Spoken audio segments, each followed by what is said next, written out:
I have to learn to move through consciousness, or in other words, I have to learn to move within my own consciousness.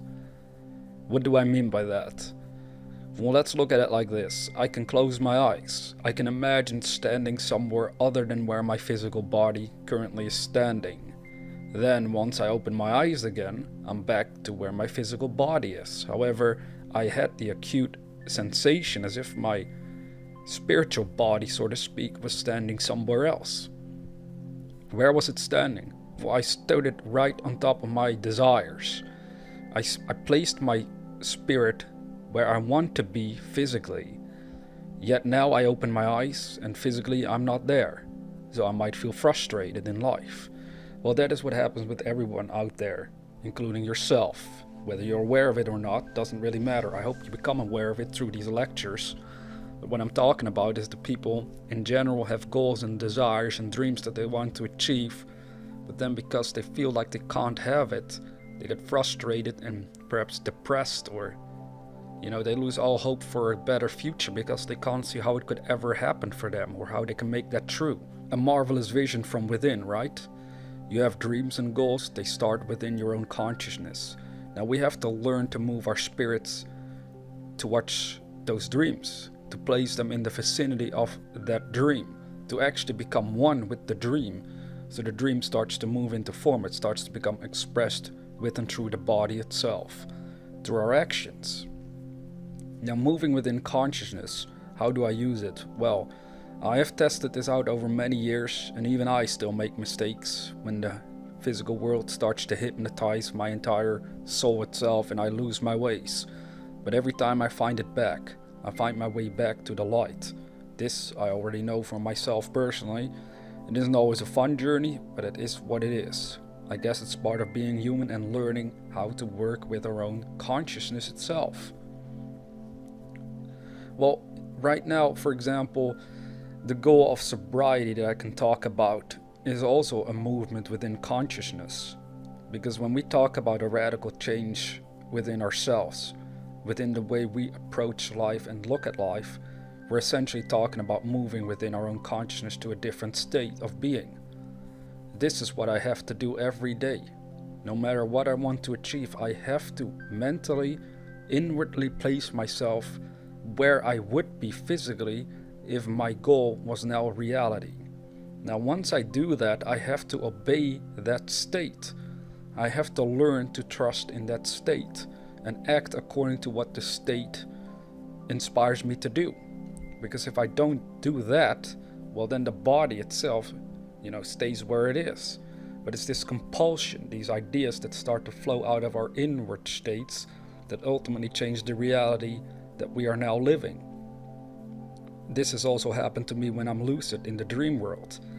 The only way for me to move through a dream world is by making the intention within my own consciousness to move somewhere else.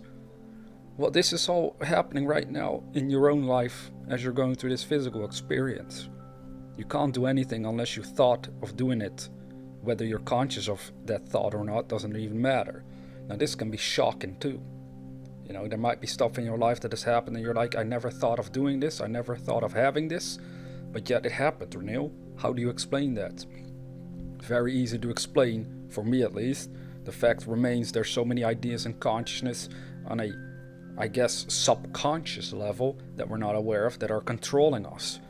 Yet it is our duty to start learning to control our own consciousness at will and to direct it towards better and brighter ideas and visions on which we can then act and on which we learn to express and manifest as something that we can share then with others for them to see and experience as well.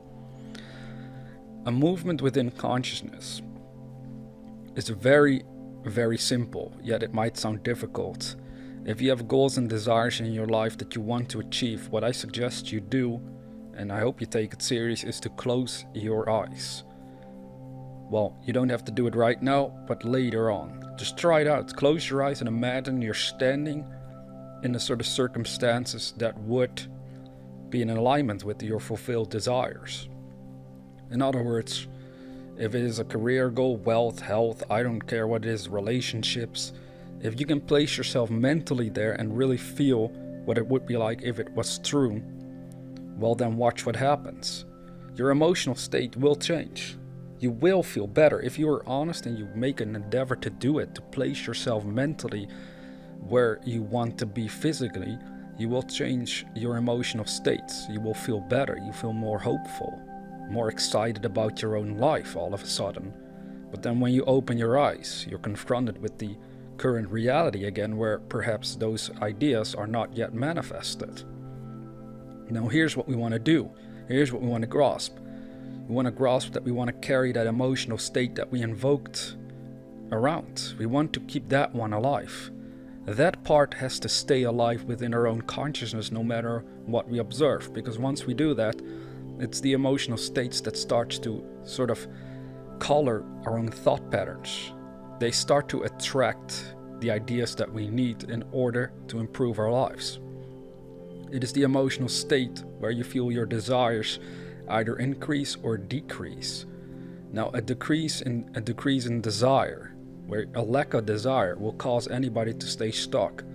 But if we can sort of spark the desire within ourselves for a better and brighter future, then that emotional state will ultimately compel us to go on a journey of fulfillment, a journey of improvement, no matter what the goal was. Now again, I like to remind people, even if you can't achieve the goal that you had set for yourself right now, don't be worried about it. Because if you drop the body, you will still go on. Your consciousness does not die, it's only the body that is dropped. But you are instantly restored into a new body anyway. It's what happens when you dream. You're constantly restored to a new body. Yet you're unaware that it's happening, right? Well, that is the beauty of your own existence. That now that you're conscious, then the real work is to work with that consciousness that you've been given, to learn to move within it. Because once you start to move within it at will, being consciously aware that you're able to do it, that's when you start to realize more and more of your inherent powers, your actual powers as a human being. Not just this physical thing which grows old and then becomes weaker and weaker and dies. That is not where your real power lies at all. And many people are under the spell that that is exactly where their power lies, so they never go beyond it. Yet I go beyond this physical world all the time. It's something that I enjoy doing quite a lot. Sometimes it's not easy though, I'm gonna admit. What did the universe tell me that I should do?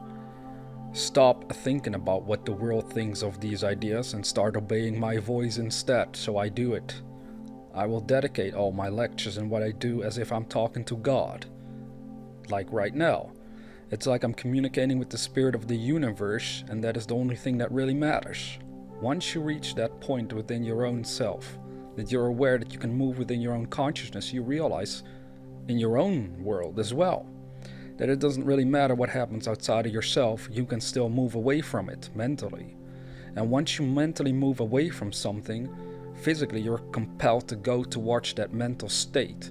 You're compelled to obey it, to express it, to act according to that mental state. What happens with most humans? They start with the physical state. They see limitations and issues that they're facing, and then that dominates the mental world. Their mental worlds are dominated by their circumstances instead of their mental worlds being dominated by self-created visions of fulfilled desires. That is fascinating, at least to me, and it's the best way for me to put it currently in this moment of time. I hope you take this one serious as well, because that is how you can improve any aspect of your life, by first going there inside your own consciousness, and the way to do so is by literally closing your eyes. You don't physically move towards your fulfilled desires before you can make your dreams happen. Doesn't make any sense, because if that were the case, then there's no need to worry about making anything happen. But we all know humans are always full of doubts and worries concerning whether they can really improve their lives. Again, that is because they live more in the physical world instead of the mental world. This is our job, this is our duty, to learn to move within our consciousness. So no matter what goal you have, walk towards it. Stand right in the middle of your own desires. So in other words, if you want a greater relationships, see it in your mind. What would it be like if my dream were now a reality? How would I feel? And once you figure that out, once you got that clear in your mind, then hold on to those two aspects within your own consciousness and see what happens. Just watch what you're compelled to do as time ticks on, because you will be compelled to do certain things. Probably things that you've never done before, that you never thought of before, but it's all part of this power called consciousness. And that is what it means to move within your own consciousness. That is all I have to say for now. I hope you find the message interesting. Thanks for listening, and I'll talk to you in the next video.